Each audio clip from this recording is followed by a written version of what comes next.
Madalas na ipinagdiriwang ang Surabaya bilang lungsod ng mga bayani sa Indonesia. Salamat sa papel nito sa maraming makasaysayang labanan laban sa mga kolonisador.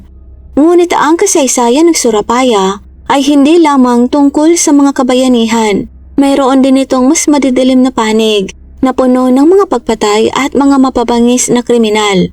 Isa na rito ay si Mami Rose, isang may-ari ng isang bahay aliwan sa Dole Alley.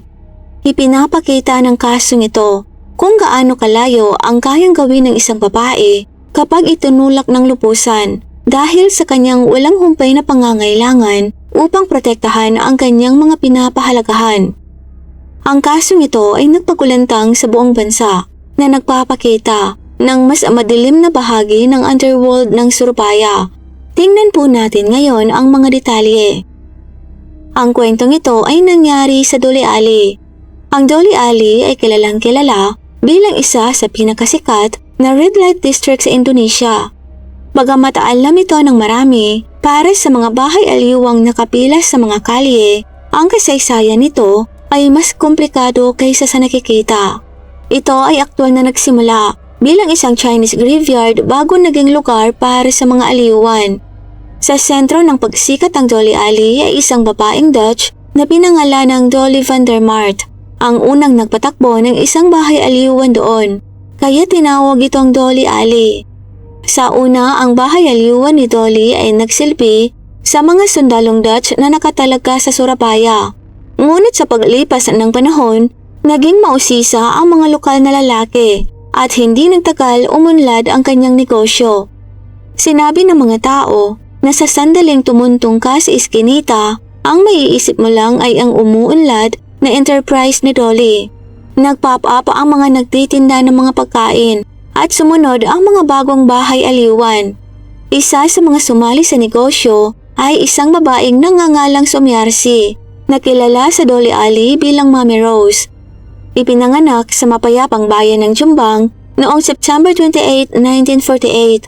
Kaunti ang nalalaman tungkol sa kanyang maagang buhay o pinagmulan, pero isang bagay ang namumukod-tangi, ang pagmamahal niya sa mga rosas na siyang pinagmulan ng kanyang palayaw.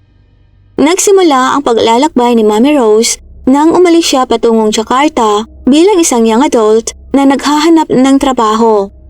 Nagsimula siyang magtrabaho sa isang tindahan, ngunit mabilis na natanto na hindi sasapat ang sweldo. Nang may nagmungkahi na subukan niyang magtrabaho sa isang bar, umayon siya rito at naging hostess sa isang mataong lugar ng Angkol. Ang alindog ni Mami Rose ay naging hit sa mga mayayamang lalaki at may matataas na ranggo na madalas pumunta sa bar. Gayunpaman, sa kabila ng kanyang tagumpay, may gusto siyang isang bagay, isang taong makakasama. Natupad ang hiling ni Mami Rose na magkaroon ng matatag na buhay ng pagkasalan niya si Jayes Adi Prayitno o Prayit, isang biyodong mula sa Malang East Java na may mga anak. Sa kabila ng kanyang nakaraan, hindi napigilan si Mami Rose at hindi nagtagal ay bumalik sila sa Surabaya upang manirahan bilang isang pamilya. Gayunpaman, dahil walang pinagkukunan ng kita, kailangan ni Mami Rose na humanap ng paraan para makapag-ambag. Bilang isang babaeng may asawa na ngayon, ang kanyang dating buhay bilang isang hostess ay hindi na isang opsyon. Dahil sa kanyang karanasan sa entertainment business, nagpasya siyang magbukas ng sarili niyang bahay aliwan sa Dole Alley, ang sikat na red light district. Noong 1975, ipinanganak ang The Happy Home.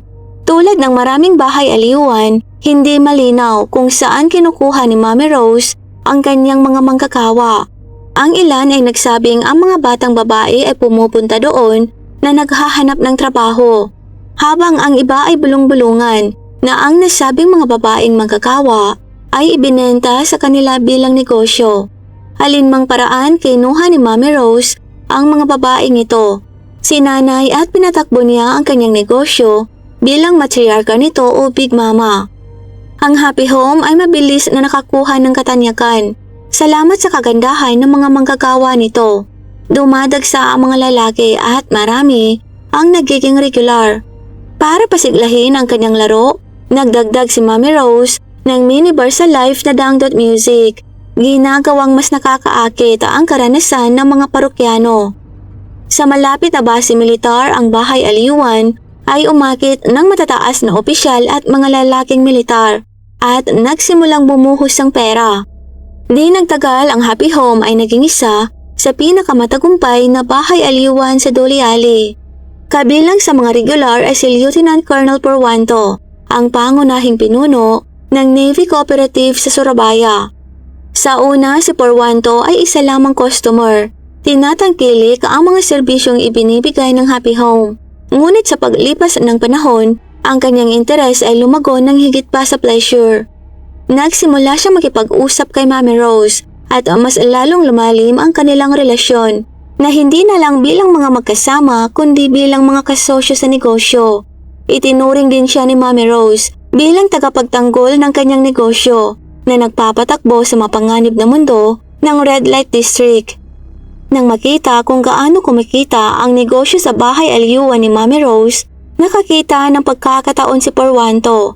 Inanyayahan niya si Mami Rose na makipagsosyo sa kanya at hindi nagtagal ay nagbukas ng bagong Bahay Aliwan na tinawag na Sumber Richiki. Sa pagkilala sa kadalubhasaan ni Mami Rose, ipinagkatiwala ni Porwanto sa kanya ang pamamahala sa buong operasyon. Napagkasunduan nila na magdideposito si Mami Rose ng 20 milyon rupya o mahigit 70,000 pesos sa kasalukuyan bawat buwan bilang parte niya sa mga kita. Kung sakaling hindi makapagbigay si Mami Rose kay Porwanto, ang kakulangan ay may tuturing na utang na may interes na tumataas sa paglipas ng panahon. Noong una, maayos ang takbo ng mga bagay-bagay. Ang Bahay Aliwan na may tauhan ng maraming kababaihan mula sa Happy Home ay abala sa mga bisita at ang mga bayad kay Porwanto ay regular na naibibigay. Ngunit tulad ng anumang negosyo may mga ups and downs, may mga matutumal na panahon. Tulad ng sa South Surabaya ay naglunsad ng raid ang mga pulis kasunod ng ulat ng isang dinukot na minor de edad na ibinenta sa isa sa mga Bahay Aliwan sa Dole Alley. Gayon din sa panahon ng Ramadan ay nakakita ng isang makabuluhang pagbaba sa mga kliyente dahil sa nagiging tahimik ang distrito sa panahon ng banal na buwan. Sa kabila ng mga hamon na ito, walang pakialam si Porwanto tungkol sa paghihina ng negosyo at patuloy na hinihiling ang kanyang 20 milyon rupya. Sa kalaunan ay itinaas niya pa ito sa 30 milyon rupya o mahigit 110,000 pesos sa kasalukuyan. Nang si Mami Rose at ang kanyang pamilya ay hindi makapagbigay ng pera sa tamang oras, nagbago ang ugali ni Porwanto. Hindi siya tumatanggap ng mga dahilang matutumal at palaging nauuwi sa karahasan ng usapan sa tuwing bigong makapagbigay sina Mami Rose ng perang parte niya.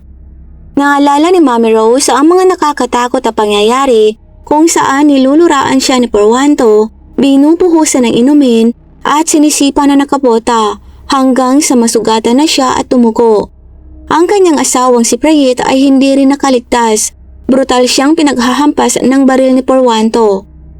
Ang kanilang anak na si Suging ay nahaharap din sa malubhang kahihinatnan. Pinakukulong siya ni Porwanto sa bilangguan ng Marine Headquarters. Lahat ay dahil sa mga naantalang pagbibigay ng parte niyang pera. Ang mga mararahas na engkwentrong ito ay nagpasiklab sa lumalalang sama ng loob ni Mami Rose at buot kay Porwanto. Dumating ang breaking point nang gumawa si Porwanto ng nakababahalang kahilingan. Gusto niya si Rose May Wati, ang 15-year-old na anak ni Mami Rose. Si Wati ay inaalagaan ng kanyang lola sa Jumbang. Nasa junior high school pa lang siya noon, ngunit mabilis niyang nahuli ang atensyon ni Porwanto. Sa kabila ng katotohanang siya ay may asawa na at may 3 anak, isang nakakatakot na alok ang ginawa niya kay Mami Rose. Hindi na niya pababayarin pa ng utang sina Mami Rose kung makakatalik niya si Wati. Galit na galit at gustong protektahan ang kanyang anak, tahasang tinanggihan ni Mami Rose ang nakakasuklam na alok. Upang maprotektahan ang kanyang anak na si Wati mula sa pagkahumaling ni Porwanto, ipinakilala siya ni Mami Rose kay Sergeant Ari Saputro, isang bagong graduate na pulis na nakatalaga sa Kisambin Police sa Jumbang. Mabilis na ikinasalang dalawa noong huling bahagi ng 1986 na lalong ikinagalit ni Purwanto. Galit na galit sa pagkawala ni Wati, tumindi ang panggigipit ni Purwanto sa pamilya ni Mommy Rose. Nagpadala siya ng mga tao upang halughugin ang bahay aliwan at pinabugbog ang mga tauhan. Kahit na ikinasal na si Wati, gusto pa rin itong makuha ni Purwanto. Ang sabi niya ay dapat gamitin niya sa kama si Wati para mabayaran ang utang mula sa negosyo sa bahay aliwan. Ang kapangahasan at karahasan ni Purwanto sa wakas ay nagtulak kay Mommy Rose at sa kanyang pamilya sa kanilang limitasyon. Napagtanto nila na walang silbi ang salita lang dahil hindi pa rin sila titigilan ni Purwanto. Kaya't nagpasya silang gawin ng mga bagay sa kanilang sariling mga kamay. Ngunit sa pagkakataong ito, gagamit sila ng karahasan. Noong August 12, 1988, nagplano si Mommy Rose na tapusin si Purwanto. Ipinatawag niya ang kanyang asawang si Prayit, ang kanyang anak na si Suging, ang kanilang empleyadong si Daim, ang anak ni Prayit sa unang asawa na si Nanok, at ang kanyang manugang na si Adi Saputro upang isagawa ang nakamamatay na palak. Kinaumagahan dumating ang grupo sa bahay ni Purwanto sa Surapaya, bandang alas 10 ng umaga. Armado ng bakal na pistula, kumatok sila sa pinto at pinapasok naman sila ni Purwanto. Sa pag-aakalang ito ay isang regular na pagbisita lamang. Naglalaro sa labas ang dalawa niyang nakababatang anak na sina Pismuko at Budi Prasitya, habang ang kanyang buntis na asawang si Sonarsi ay nagluluto sa kusina. Ang kanyang panganay na anak na si Hario Abrianto ay pumasok sa paaralan. Pagpasok sa loob, umatake ang grupo. Hinampas ni Suging ng baril si Purwanto sa likod ng ulo. Ngunit si Purwanto, bilang isang marine officer ay lumaban. Matinding nakibaka ngunit natalo siya ng grupo. Ang autopsy ay lumabas kalaunan na si Purwanto ay nagtamo ng mga pasa sa buong katawan at ilang bali ng tadyang. Sa kalaunan, binugbog nila si Purwanto hanggang sa malugutan ito ng hininga at kinaladkad ang kanyang katawan sa garahe. Samantala, ang mga anak ni Purwanto na naglalaro pa rin sa labas ay walang kamalay-malay sa nangyari sa kanilang ama. Ngunit hindi pa rin tumigil ang grupo doon. Brutal nilang tinapos sina Bismuko at ang batang si Budi. Hindi nagpakita ng awa kahit sa bunsong anak. Si Sonarsi nang marinig ang kaguluhan ay sumugod sa garahe kasama ang kanyang pamangkin na si Sumaryaton. Agad silang sinalubong ni Adi at Suging na sumakal kay Sonarsi habang si Daim ay hinarap si Sumaryaton. Sa loob ng ilang minuto, tinapos nila ang buong pamilya. Pagkatapos ay isinakay ng grupo ang mga wala ng buhay na katawan sa Daihatsu Tough SUV ni Purwanto at nagmaneho patungo sa bangin sa Sunguriti Village Bato kung saan itinapon nila ang mga katawan. Umaasang mabubura ang lahat ng ebidensya ng kanilang krimen. Ngunit hindi nagtagal na diskubre ang mga ito na ikinagimbal ng komunidad. Mabilis na iniulat ng lokal na komunidad ang lugar nang inabando ng sasakyan at ang kakilakilabot na natuklasan sa loob nito. Ang kalupitan ng mga pagpasalang ang nakakasindak sa lahat. Mabilis na nabaling ang hinala kay Mommy Rose at sa kanyang mga kasabwat. Hindi nagtagal ay inaresto sila at kinasuhan ng malagim na pagpatay. Ang balita ng insidente ay umanig sa Doliali at ng buong lungsod ng Surabaya. Ang Red Light District ay kilala na ngayon hindi lamang para sa mga negosyong bahay aliwan nito, kundi pati na rin sa isa sa mga pinakanakakagulat at madugong krimen sa lungsod. Noong February 1989, ibinaba ng korte ng distrito ng Surabaya ang mga huling hatol para sa mga sangkot sa napakabrutal na insidente. Si Mommy Rose na kilala rin bilang Sumyarsi ay hinatulan ng kamatayan noong February 1989 dahil sa pagiging mastermind. Ang kanyang asawang si Prayit ay nakatanggap din ng parehong hatol dahil sa pagkakasangkot nito. Ang kanilang anak na si Suging at ang kanilang manugang na si Adi Saputro na isang pulis ay hinatulan din sa kanilang mga naging papel sa krimen at parehong nakatanggap ng mga parusang bitay. Si Daim, ang empleyado ni Mommy Rose at si Nanok na anak ni Prayit mula sa unang asawa ay hinatulan ng habang buhay na sentensya. Sa paglipas ng mga taon, ilang apela ang isinampa, Ngunit lahat ay tinanggihan at ang mga sentensya ay pinagtibay. Si Ate Saputro ang unang humarap sa parusa sa pamamagitan ng firing squad noong December 1992. Para naman kay Pragit, ang asawa ni Mami Rose, binawian ito ng buhay dahil sa atake sa puso noong 2001 habang nagsisilbi rin sa kanyang sentensya sa kulungan ng Purong. Iniwan nito sina Suging at Mami Rose na naghihintay sa kanilang kapalaran sa death row. Habang naghihintay, ginugol ni Mami Rose ang kanyang natitirang mga araw sa paggawa ng mga manika sa bilangguan.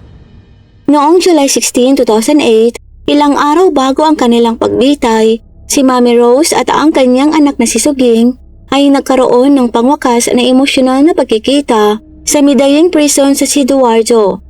Dahil sa labis na kalungkutan, humingi ng tawad si Mami Rose kay Suging sa pagkaladkad sa kanya sa krimen ni sumilyo sa kanilang mga kapalaran. Nang malapit na ang petsa ng kanilang pagbitay, binisita si Suging ng kanyang spiritual guide, habang si Mami Rose ay nakatanggap ng suporta mula sa mga pastor.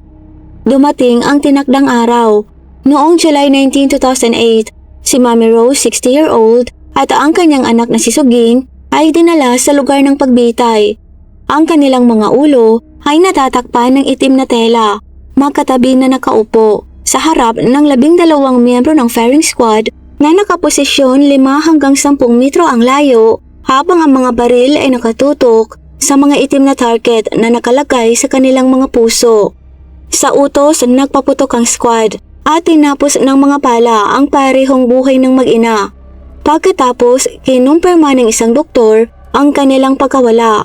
Minarkahan ang pagtatapos ng malagim na paglalakbay ni Mami Rose. Nang wala na si Mami Rose, naging tahimik ang Duli Alley na minsan kilalang kilala. Matapos ang pagkakulong ni Mami Rose at ang pagbitay, hindi kaanong ibinunyag sa publiko ang tungkol sa naging kalagayan ng kanyang anak na si Wati. Si Wati na naging focus ng karamihan na kinahuhumalingan ni Purwanto at ikinasal sa pagtatangkang protektahan ay nanatiling wala sa spotlight. Sa mga huling araw ni Mami Rose, napanatili ni Wati ang pakikipag-ugnayan sa kanyang ina bilang ebidensya ng kanyang pakikisama kay Ita Siti Nasya, ang author na sumulat ng malawakan tungkol sa buhay at pagbitay kay Mami Rose. Inilarawan ni Ita ang pagiging malapit kay Mami Rose at sa kanyang mga anak kasama na si Wati.